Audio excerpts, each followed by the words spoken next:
Tingnan. Pati yung holder niya. Yung holder niya Tsaka yung one yun, tsaka itong ano, OJT yata. Ay, training yata yan. baka siguro. Eh. Siguro yung nag-aaral ng welding na underwater ay marunong naman sa welding sa kuan, sa taas na, mataas pa. Tingnan mo. Yung helmet niya parang astronaut. Natawa lang ako dito kasi yung brass niya, yung kahoy kasi minsan nalitaw.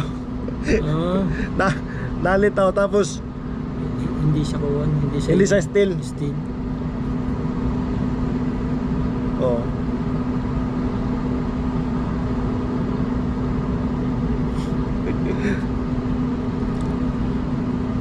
Grabe. Ito yung malupit, yung sahod siguro nito nasa 100,000 yata. Ganun. Kasi marami nagko-comment sa akin na yung sahod nila ng underwater katulad sa dagat ay napaka Kapalaki. Oo. Tingnan mo. Nalitaw yung brass niya. Yung brush niya, talagang kahoy yung brush niya eh. Paano kaya ng mga pipe fitter sa ilalim ng dagat? Pwede rin yan. Hindi, Paano yung grinder? yung grinder, yung mabasa. mabasa ang grinder. Mabasa yung grinder dyan. Oh.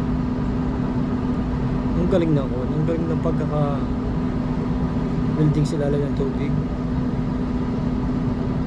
May nag-comment sa akin, logi daw yung mga underwater kasi pag yung nandito sa field, pag nahinto, nainom ng tubig, na-snack. Ito hindi makapag-snack. Tapos na. Oh, natanggal.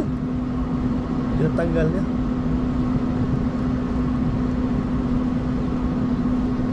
Kinakagod niya yung welding rod, oh. Ang building rod na yan. Ano? Ah, Ang building rod na yan. ewan ko kung ibang welding rod yata. Ibang building rod yan. Kakaiba din, oh. Laki ng sahod yan. Ay, tsak na malaking nga. Sa bito.